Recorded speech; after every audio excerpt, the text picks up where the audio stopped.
দিলীপ ঘোষের মন্তব্যে ফের বিজেপির অন্দরে বিভাজনের ছবি প্রকাশ্যে। এমনও দিন গেছে যখন পার্টির মিটিংয়ে আমায় চেয়ারই দেওয়া হয়নি, তাও তো আমি দল ছাড়িনি। পার্টি থেকে অবশ্য কেউ কেউ আমাকে ছাড়ানোর চেষ্টা করেছে, মন্তব্য দিলীপ ঘোষের। 21 তারিখে দেখা যাক, কিছু করার চেষ্টা চলছে। মানবাভিমান পার্টিতে চলতে পারে না। পার্টি আমাকে কোনো দায়িত্ব দেয়নি, সেটা 1 বছর হলো। এমপির আগে পর্যন্ত তো 24 পর্যন্ত আমি কেন্দ্রীয় সহসভাপতি ছিলাম।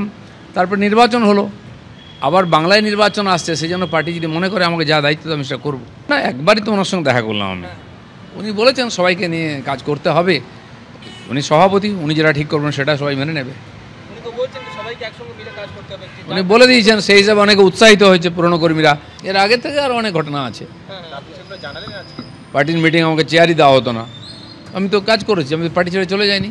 যারা আমাকে পার্টি ছাড়াতে চেয়েছিল অনেকজন, তারা খুব চেষ্টা করেছিল। দিলীপ ঘোষ ছাড়বে কখনো বলেনি। যে পার্টি দাঁড় করেছে পার্টি ছাড়বে কেন?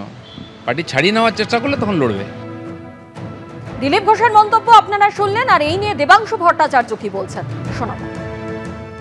এই কথা তো অনস্বীকার্য যে ভারতীয় জনতা পার্টি পশ্চিমবঙ্গের সর্বকালীন যে শ্রেষ্ঠ ফলাফল করেছে সেটা দিলীপ ঘোষের হাত ধরে। শুভেন্দু অধিকারীর একটা গুণ হচ্ছে, শুভেন্দু মানেই হচ্ছে পূর্ণগ্রাস গ্রহণ। ও যেখানে যায় সেই জায়গাটাকেই পুরোপুরি মানে খেয়ে ফেলে। আর ও জানে যে ও যে জায়গাটাকে হজম করবে, সেই জায়গাটা হজম করতে গেলে যারা বাধার সৃষ্টি করতে পারে তাদের সঙ্গে ওর শত্রুতা তৈরি হয়, তাদেরকেও আগে সরায়। যে দিলীপ ঘোষ যে বিজেপিকে দাঁড় করিয়েছিলেন, শুভেন্দু অধিকারীরা সেই দিলীপ ঘোষকে গ্রাস করার পর বিজেপির পারফরমেন্স এই বাংলায় ক্রমশ নিম্নগামী। এবং এই কথাটা আমরা আবার আগেও বলেছি যে শুভেন্দু অধিকারী সেই অর্থে আমাদের লক্ষ্মী। ফলে শুভেন্দু অধিকারী যেভাবে বিজেপিকে কন্ট্রোল করছেন, যেভাবে দিলীপ ঘোষদের মতো লোককে সরিয়ে দিচ্ছেন, শুধু এখানে নয়, তাকে মেদিনীপুর থেকে সরিয়ে বর্ধমান দুর্গাপুরে হাড়ের মুখে পাঠিয়ে দেওয়া থেকে শুরু করে সব, তাতে আখেরে আমাদেরই লাভ হয়েছে। ফলে দিলীপ ঘোষের এই অভিমানটা হতে পারে, বিজেপি কর্মীরা ভেবে দেখবেন, আমাদের এতে আর কি বলার আছে। হাসপাতালে তৃণমূল বিধায়কের দাদাগিরি, প্রতিবাদ চিকিৎসক নার্সদের। স্কুল অব ট্রপিক্যাল মেডিসিনে কালো ব্যাচ পরে ডিউটি করছেন চিকিৎসক নার্সরা। কাঞ্চন মল্লিকের আচরণের নিন্দা জয়েন্ট প্ল্যাটফর্ম অব ডক্টরসেরও। সাধারণ মানুষ যারা প্রতিবাদ করেছেন তাদেরও ধন্যবাদ। প্রতিবাদ প্রতিরোধ তীব্র হলে এই ধরনের অসভ্য অভব্য ক্ষমতার আস্ফালন কমবে। বিবৃতি দিয়ে কাঞ্চন মল্লিকের আচরণের নিন্দা জয়েন্ট প্ল্যাটফর্ম অব ডক্টরসের। গতকাল স্কুল অব ট্রপিক্যাল মেডিসিনের বিভাগীয় প্রধানকে হুমকি দেবার অভিযোগ ওঠে উত্তরপাড়া তৃণমূল বিধায়ক কাঞ্চন মল্লিকের বিরুদ্ধে। গতকাল তৃণমূল বিধায়কের স্ত্রীর দিদিমাকে ত্বকে চিকিৎসার জন্য নিয়ে যাওয়া হয়। অভিযোগ, হাসপাতালে ভিড় থাকায় মেজাজ হারান তৃণমূল বিধায়ক। চিকিৎসকের নাম ও রেজিস্ট্রেশন নম্বর জানতে চান বলে অভিযোগ। তাকে বদলি করে দেবার হুমকিও দেওয়ারও অভিযোগ ওঠে কাঞ্চন মল্লিকের বিরুদ্ধে।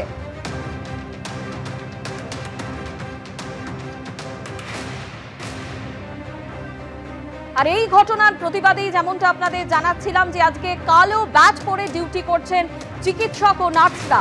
স্কুল অব ট্রপিক্যাল মেডিসিনে কালো ব্যাচ পরে ডিউটি করছেন চিকিৎসক নার্সরা। কাঞ্চন মল্লিকের আচরণের নিন্দা করেছে জয়েন্ট প্ল্যাটফর্ম অব ডক্টরসও। টেলিফোনে রয়েছেন আমাদের প্রতিনিধি সন্দীপ সরকার। সন্দীপ, গতকালের এই ঘটনা এবং তারই প্রতিবাদে আজকে স্কুল অব ট্রপিক্যাল মেডিসিনে কালো ব্যাচ পরে ডিউটি করছেন চিকিৎসক নার্সরা। হ্যাঁ, গতকাল যে ঘটনাটি ঘটেছে, বিধায়ক কাঞ্চন মল্লিক তিনি সস্ত্রীক এসেছিলেন এবং তার বিরুদ্ধে অভিযোগ উঠেছে হাসপাতালেরই এক বিভাগীয় প্রধান তার সাথে দুর্ব্যবহারের। সেই ঘটনায় আজকে প্রতিবাদ স্বরূপ tropical medicine, school of tropical মেডিসিনের যত চিকিৎসকরা রয়েছেন, জুনিয়র ডাক্তার, সিনিয়র ডাক্তারদের একাংশ, স্বাস্থ্য কর্মীরা তাদের একাংশ, তারা আজকে কালো ব্যাচ করে ডিউটি করছেন এবং তাদের বক্তব্য যে এই ঘটনায় হাসপাতাল কর্তৃপক্ষকে আইনানুগ পদক্ষেপ করতে হবে এবং এই ঘটনার প্রতিবাদ স্বরূপ তারা এই কালো ব্যাচ করে ডিউটি করার সিদ্ধান্ত নিয়েছেন। প্রসঙ্গত বলে রাখি যে কিছুক্ষণ আগেই বউবাজার থানার অফিসার ইনচার্জ তিনি এসে পৌঁছেছেন ক্যালকাটা স্কুল অফ ট্রপিক্যাল মেডিসিনে। ট্রপিক্যাল মেডিসিন কর্তৃপক্ষের সাথে তিনি কথা বলছেন। যিনি অভিযোগকারী চিকিৎসক রয়েছেন অর্থাৎ বিভাগীয় প্রধান, যার সাথে দুর্ব্যবহারের অভিযোগ উঠেছে বিধায়ক কাঞ্চন মল্লিকের বিরুদ্ধে, তিনিও এসে পৌঁছেছেন। পুলিশ আধিকারিকদের সাথে কথা বলছেন হাসপাতাল কর্তৃপক্ষ। ইতিমধ্যেই ওই চিকিৎসক তিনি লিখিত অভিযোগ দায়ের করেছেন হাসপাতাল কর্তৃপক্ষের কাছে। হাসপাতাল কর্তৃপক্ষ সেই অভিযোগ স্বাস্থ্য ভবনে ফরওয়ার্ড করেছেন। এখন কোনো আইনি পদক্ষেপ নেওয়া হয় কিনা, পুলিশে কোনো লিখিত অভিযোগ দায়ের হয় কিনা, সেটা আর কিছুক্ষণ পর স্পষ্ট হবে। ধন্যবাদ সন্দীপ।